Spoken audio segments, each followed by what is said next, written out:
Hello, and welcome back to the ACRO Podcast, CURiE Conversations. I'm Dr. Veronia Fahmy, a member of ACRO's CURiE team and a radiation oncology resident at Loyola University Medical Center in Chicago, Illinois. I'll be your host for today's episode. Today, we're discussing a recently published article titled Results from the Practice Accreditation Resident Reviewer Program, Pilot, Educating Radiation Oncology Residents About Practice Accreditation. I'm joined today by the main author, Dr. Niema Razavian from Moffitt Cancer Center in Florida.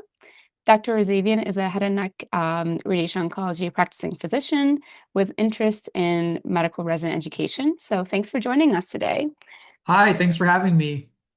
Could you please start by introducing yourself and telling us a little bit about your role and clinical focus of practice?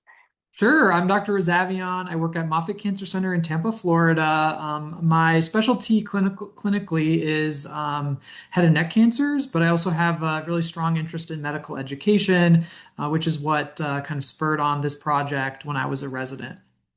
That's awesome. Wow. So this project you kind of took on from when you were a resident and kind of saw light when you became a practicing attending physician. That's so cool. Yes. Awesome. So let's get into it. Do you mind giving us a brief overview of what your work centered around and the main findings of the study? Yeah, the main motivation for this work is, as residents, there's a lot of things we have to demonstrate competency in, right? A lot of the things we spend our time in is like the clinical side of things, like treating patients and that type of stuff. But part of your residency requirements is actually also to show competency in patient safety and quality improvement. And how this is addressed really varies program by program. Every program kind of does it differently. And there's been studies in the past where they surveyed radiation oncology residents, and many people felt like, this part of their education, there was something lacking, and it was really kind of hit or miss. And so the main motivation behind this project was to give residents another way to gain exposure to, how to do quality improvement, patient safety type experiences. And so this program, the PARRP program as we call it, basically integrated residents as junior reviewers within the ACRO accreditation program.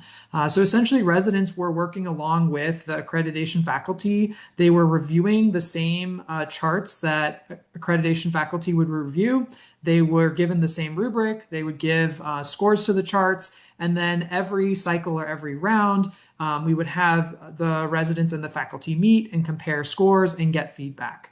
We had residents repeat this for a total of 4 rounds. And then we did surveys both before the whole project and at the end of the project, as well as at the end of each round.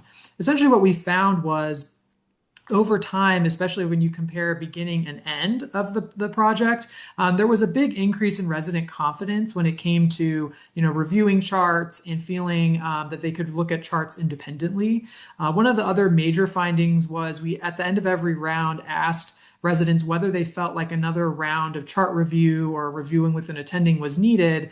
And we found that by that 4th cycle, all of the residents that participated felt like they didn't need an extra round. So it seemed like, doing this 4 times or 4 rounds of review with a faculty member was sufficient for residents to get the confidence that they needed in this aspect of quality and safety improvement.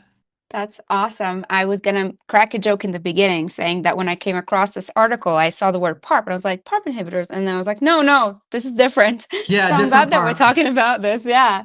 And as a segue, I do feel like as a second year resident myself, the topic of accreditation is kind of like a gap in training. We oftentimes focus on clinical work and research, but that's for beyond residency. We'll worry about that later. So it's really cool that you've involved residents in this project rather than um, you know, beyond residency.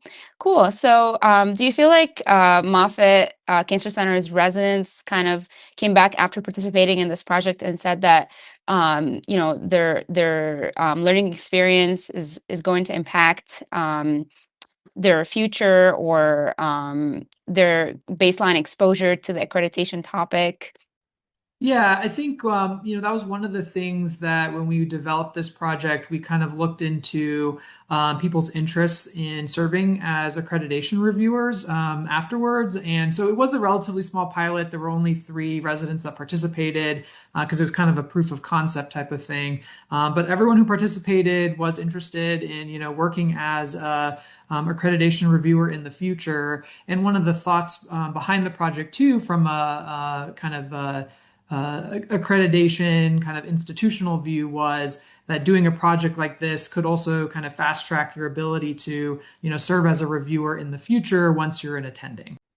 Great. And I know that you already kind of mentioned that it was a small pilot study, although valuable. Is there any role for expanding the study to, a bigger number of residents to participate or other institutions? Yep. So that's actually the goal. So now that we kind of showed that it works, we are going to work on integrating it into the accreditation program as a whole. We've already had meetings over the last year on how do we make this a larger scale thing for to offer it nationally. And so that's definitely in the works and definitely something, residents who are interested in this type of work should be on the lookout for. In general, we're more likely targeting, PGY4, PGY5 residents just because, you do need some level of clinical experience to kind of understand, the task at hand. But outside of that, I mean, the goal is to, expand the program. And then hopefully after, a couple more years of doing this, we can kind of put these results back together and really see, what people thought of the experience. That's great. And briefly, it's mostly about quality, safety, and workflow. Is that correct? Am I understanding that right? Yeah, so essentially when you're working as an accreditation reviewer, the things you're looking at on the physician side of things is you're essentially given what they call charts. So it's like, maybe 3 or 4 patients, and then you're given all of the documentation associated with that. So you're looking at, the consult note, the treatment planning note, the simulation note, the OTV notes, the follow-up notes, and then you're given very specific criteria on the grading rubric about kind of what has to be in that, right?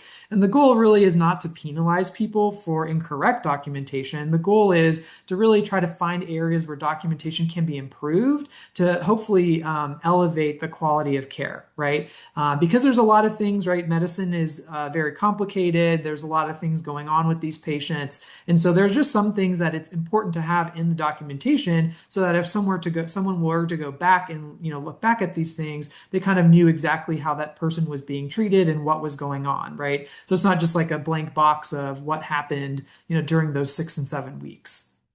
Yeah, that's great. Awesome. Thanks for enlightening me. And basically, I think the biggest key takeaway that I took away from the study is that, early exposure definitely will serve you later on if you develop interest in that as an attending. And it will just kind of enhance your understanding of, workflow and safety and efficiency within the department that you're working in, which is super important in modern radiation oncology practice. So, in your own words, Dr. Razavian, what will be the biggest key takeaway, other than what I just said, for listeners out there? Yeah, I mean, I think the biggest takeaway from this study is that we essentially showed that it is feasible to integrate residents as junior reviewers in these type of programs, right? And so I think it's just a good way to show that there's more ways to get residents involved in the different aspects of the job, right? Like we said before, a lot of what we do as residents is focused on like clinical stuff and research stuff. But many people don't necessarily do that, like the research stuff for their career, right? A lot of people are involved more on the business side of medicine or the delivery of medicine. And so this gives, residents another avenue to kind of explore those interests and hopefully gain some of those skills that they can take with them into their future practice. Super. Well, thank you so much for your time today. This was really valuable. Thank you so much for joining us, Dr. Razavian, and for sharing these insights. For listeners out there who are interested in learning more about the study, you can read the full article and other recently published articles on acro.org/CURiE.